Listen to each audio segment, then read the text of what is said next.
Good morning from Panhandle Outdoors, America's only daily outdoor TV show. Your source for fishing, hunting, and information for folks who enjoy the great outdoors. Now sit back, relax. It's Panhandle Outdoors. Good morning, folks. Welcome to Panhandle Outdoors. I'm Winston Chester, and I'm glad you're here this morning. I want to make a quick announcement. Today will be our last show on Panhandle Outdoors. Okay? April Fool. Today's April 1. I know if my generation, we did a lot of those April Fool jokes, especially in the mornings at school and all, but I have fond members of some of the funny ones that we did. I know you do too. But anyway, let's move on with our weather. Brought to us by Gulf Coast Air Conditioning. Drew Pollard and the gang up there doing a great job servicing our air conditioning needs. And we don't need air conditioning today. High today is going to be 61, low 38. And what's amazing, I had to check it. You're not going to believe the wind speed they're calling for today, the National Weather Service. Water temperature right at the end of the pier is just at 69.3, about to hit 70. The river readings now, take a look at, we promised you yesterday that Apalachicola was sort of going to go down, but it's still up there high, folks, and it's 13.9. It's right at 14 foot this morning, and it's high. And I know what happened. They opened those gates, and they just kept them open. They ain't closed them up yet. The Choctahatchee at Caraville, 9.4, and it's got that steady drop to it. It's going to be in good shape by Saturday. I'm thinking it's going to be some good fishing on the Choctahatchee River system. Our tide chart brought to us by Kent Forest Lawn. Looking today on April the 1st. We're looking at a high tide at 11:47 this morning, and then it's going to start going out all afternoon at 10:52, and that north wind is going to have to get on out of here fast. So you're going to start seeing some shallow water up in the bay systems here in the St. Andrew Bay system. Same over in Choctahatchee. It won't affect the Apalachicola Bay that much because you have that steady river flow coming in. But on the other bay systems, we're going to really get some strong winds coming in. Okay, let's take a break. We'll be right back.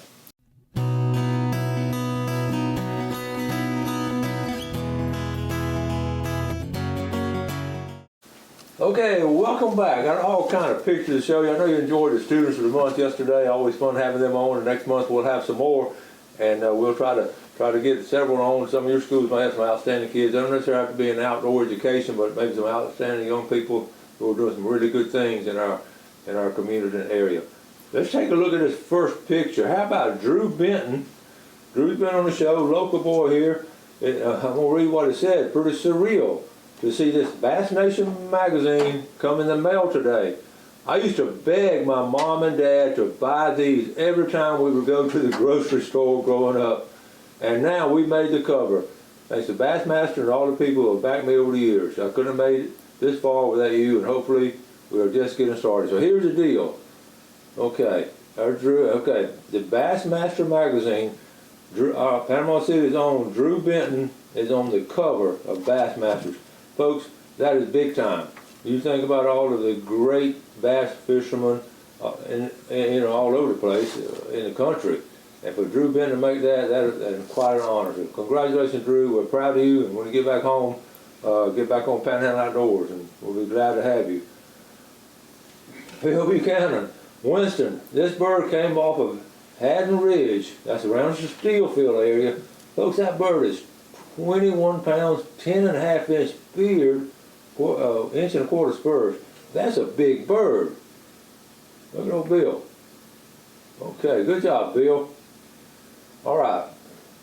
And here's a better picture. I thought I had it blown up in here. Good picture. Good bird.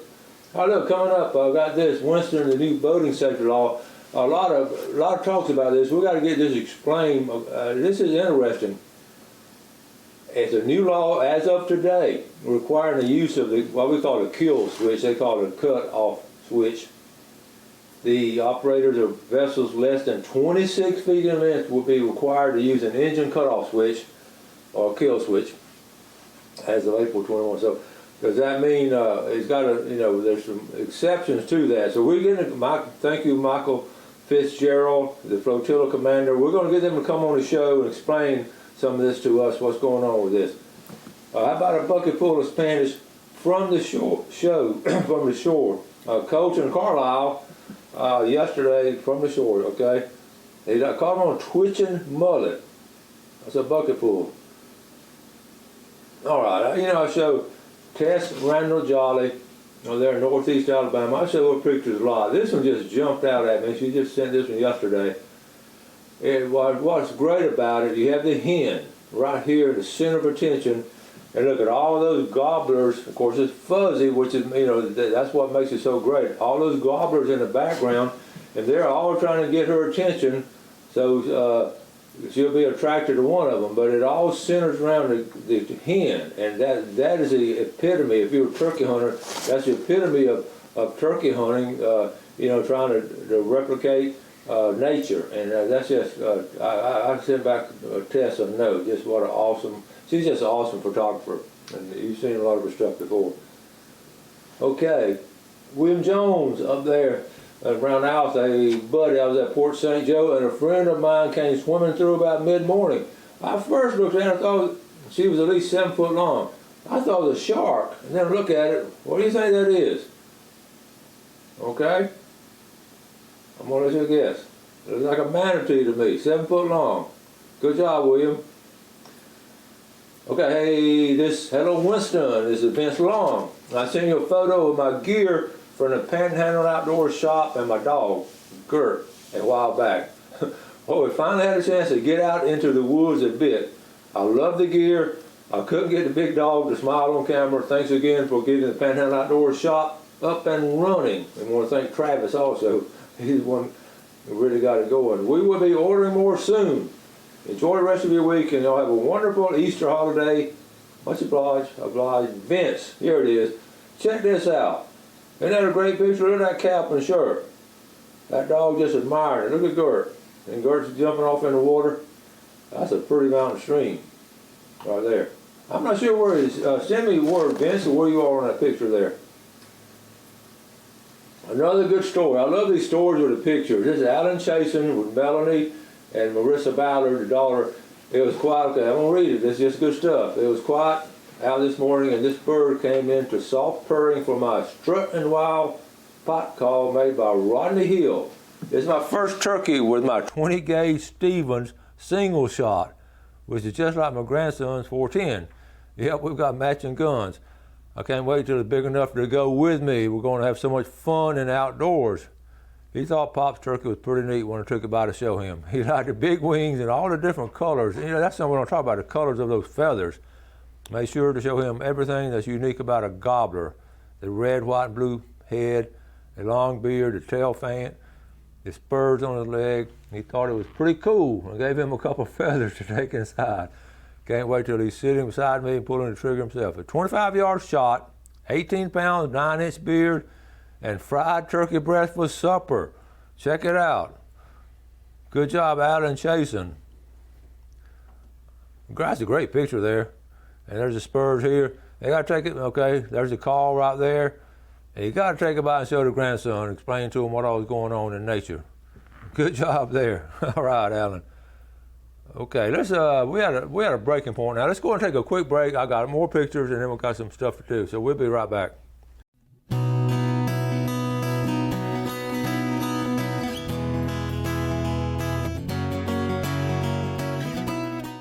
Okay, welcome back. I have one more turkey picture to show you, and here we go. This is one up here in Liberty County. This is special to me because this family up here, Randy Rowland with Lynette Chester, who does outdoor shop and does a lot of stuff on computers and all. My nephew's sweet wife. Awesome weekend with a good friend and his son, Brody.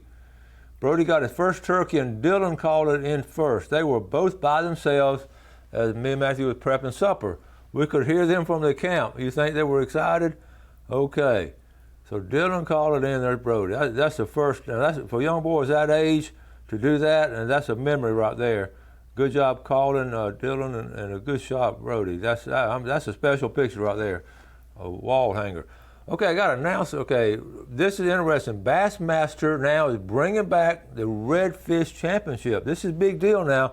When Bassmaster, they did it a while back, and 12 years ago they did it. But the Redfish Cup is coming back, and we'll talk more about it. And it's going to be top prize of $50,000. So that's a good deal right there. announcement coming out of Birmingham. Speaking of announcements, we know how we feel about this situation. First of all, to shout out director staff. We know what a good job the Shout Out Temple does in helping our young people in so many ways, and our burn victims and all. So it's a special organization of men and women.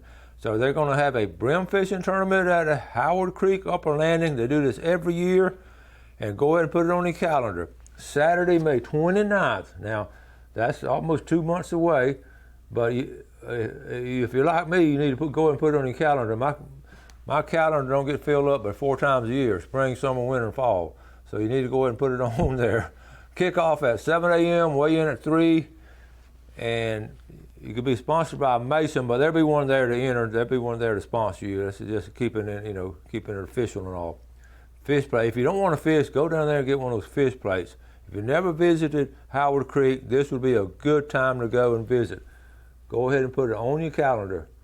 Leon, there's Leon's number right there and Bill's number. And we're certainly going to talk about it again. I just wanted to mention it and let you know about it. To put on your calendar, they brought this by the station, and that's a copy right here. So it's on my calendar. It's like 2 or 3 things on that day, but that's interesting. Let me talking interesting. I was thinking about this the other day on social media and all the things we see, and a lot of it's really good stuff. Some of it's bad. We know that, but on the outdoors, there's so many like Facebook pages and YouTubes on how to fish and where to fish and all that. And I got to thinking, and I'm going to use pompano fishing as an example. You could use, redfish or whatever. You could actually, and I put this scenario together in my head yesterday while I was driving, so I want to try to relay it to you, tell you what's actually going on now in places for people that don't know anything about fishing. So I was thinking about, I'm going to make up this is made up as I go. Johnny and Sammy have a job, they're in their 20s, late 20s, and they're in Atlanta, working, making really good money, and they don't talk to each other. They text each other on Wednesday and say, hey, I saw a picture of pompano somebody caught. Let's be pompano fishermen. And they said, okay. So they told their bosses they had to take off Friday at noon, and they were going to go to Panhandle and go pompano fishing. And the bosses scratched their head. I didn't even know you fish. And they said, wait till you see the pictures. So they get in the car Friday and then start driving to Panhandle. And so you got Johnny driving and Sammy's over here on social media. So hooks up, boom, boom, boom, boom, boom, boom, hits the website, surf fishing in the Panhandle. Oh, look here, we got to have a 8-foot pole. Okay, we got to get an 8-foot pole. We got to get something. We got to get some free bites or some of these strips and all. And okay, here's another website. This tells you where to go. And by the time they get down to the coast, Friday afternoon, they run by the tackle store and get a rod and reel and some fish bites and something like that and whatever. And they bought some spikes and everything. And then get up Saturday morning, spend the night in a nice motel, and go up Saturday morning and go down to the beach somewhere where these people on the website told them where to go, and they start throwing out there, and they get it tangled up 2 or 3 times. But they finally get out there, and lo and behold, the pompano in the area, and they catch pompano. They take the pictures, click, click, click, and here's a picture of pompano all over Atlanta, all over their businesses, and all of a sudden, they're big pompano experts. And that is actually, I see that almost going on. And I don't guess anything wrong with it. It just don't seem like it's, that'd be the fun way to do it. But there's so much stuff on social media telling people what to do. And these people say, well, tell me where to go. And some of us or some of y'all are naive enough to tell them everything about it. I will give you, general directions and all, but it's amazing to me what is going on with that. So if you get a chance to help people find, and I was talking about when I first started pompano fishing, I went out with an older guy as a veteran, retired guy for the military, and he took me on the Navarre Pier. And he just sort of showed me a couple of things, and I took it from there. And I guess what I'm trying to say, it was trial and error. I wasn't successful just like that, like people are now. So I think it's better, and you appreciate it more if you just get out there and try it over here sometime, then go over here sometime, try this bait here today or tomorrow, and keep moving things around and all, and learning it yourself is what I'm trying to say.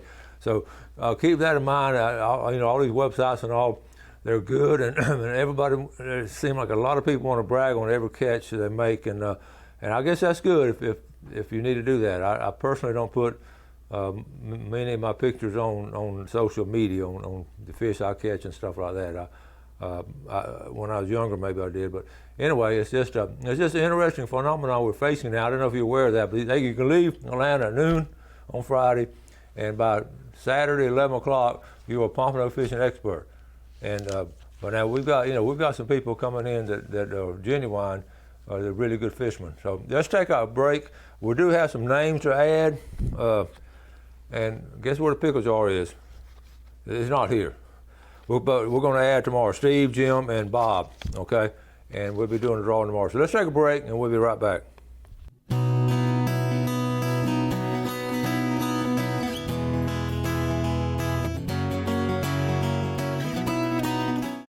Okay, welcome back. We want to do some stuff on Google Earth. We're going to do the fishing report in 2 segments, and we're going to do part 1 today. We're up in New Brunswick. We're not going to hit that. Before we get into there, I want to show this right here. I've had this. Okay, can y'all see this? That's a snake skin. It's part of a snake skin. It was across the street the other day, and what I wanted to do was show y'all the snake skin. And the big thing with snake skins, I challenged myself to actually try to get the skin complete. And when they shed their skin, I've always tried to pick it up and keep it all in one piece. That's always been a personal challenge to me since I was a kid. I'm about 99% of failure rate on that. If it was a small snake skin, you usually can pick it up. But if you have one, a complete snake skin, send me a picture of it because I want to put it on because I think that's just really cool to do that. They're shedding this time of the year, and that was a big snake there. I think it was a copperhead. I know we're not supposed to have that many around here, but I'm guessing that was a copperhead, just the way it looked and all on the markings. So anyway, what I wanted to do, I wanted to talk about the Choctawhatchee Bay system. We got J.B. Hillard and the Bent Rod Fishing Club. They sent some good reports over there from Black Creek and all different places. So I'm going to go to Black Creek Lodge. Okay, so we're going to zoom in. Okay, we're zooming in to Black Creek Lodge. Boom, right there. Okay, so we're going to, right here on Black Creek. Now, Black Creek is a really cool place to fish. Okay, I'm going to zoom back out so you sort of see where we're located. That's Choctawhatchee Bay. And there's a bridge there. So it's east of 331, and you get to it this way. And it's right down this area. And Black Creek, it feeds into here. You got Mitchell River, you got Russian Cutoff, and I fished this a little bit with Scott Lindsay, who knows the area well. And we took Whitney up there brim fishing before. So I fished over there, but that's just a special area. And I started looking at some of the pictures of the Black Creek Lodge, and just to give you an idea, I'm going to just show you a series of pictures. Does this not look like a fish camp? I mean, check these pictures out. The motorcycle boys and girls over there. But look how pretty this area is right here. The Black Creek Lodge and Marina. There's all kind of neat things and all. And so there it is right there with the sign. Danger is a big alligator. And no rock throwing. And no swimming. Okay, that's big rules. You just don't have places like this anymore. Boat launch, $4. That's $2 put in and $2 take out. That's what they used to tell my dad and I. Okay, but I just thought these cool pictures. This is real Florida right here when you have places like this. So anyway, I want to get back to, see if I can get back to Google Earth. I may not can. Keep going back. Okay, so Black Creek Lodge. Okay, I wanted to mention that, and all along that's one of the top places to fish over there on the river system there, and also the pine log area. Fishing in the pine log area is good, and I've showed pine log state forest before, so this is some good areas right in here. As you get up the creek in this area, the boat ramps down here, then you go down. See, this is just some great fishing all through here. Okay. Okay, so you can get your map to it, and it's not that far. What's amazing about it is so close to our area. It's just really, really neat. And then I also I'm going to go, now that was on the west end of a viewing area. I'm going to swing back over to the east end because I got some really good pictures of a Bob Sykes cut, okay? And it is right in, I'm going to keep it in the center of the screen. I've showed this before, but they've caught some nice redfish out of here this past week. That's a man-made cut, and I don't. I'm not sure why they ever built that. I don't know, but they did. I don't know what the original purpose of it was. I really don't know, but because you have an east pass and a west pass, and that just went straight into Apalachicola. But I always thought about this pass right there would work too. But anyway, they did it, and it made a really good fishing area until the St. George, this plantation area was bought. But I want to show you these docks right here. A lot of fishing guys, a lot of good fishermen want to fish these docks. Look at all the docks in this area. This is just really, really good fishing. Now, it won't be today with that north wind. Of course, you can see the north wind coming across. But I just wanted to, and then moving on down, and I've showed you this before, when you got a boat ramp right here, and you put your boat in, and we got a south wind, again, you can go fish. We've done some fine fishing behind St. George Island. I just wanted to show you the St. George Island area again. I've talked about it over and over again. But on a north wind, like today, if you're going to fish today, you want to just use your head, and you want to go in the northern part of the bay system, okay? So you would go, if you're fishing, you'd go to Abercrombie Landing, which is right here in the center of the screen. That's Abercrombie Landing.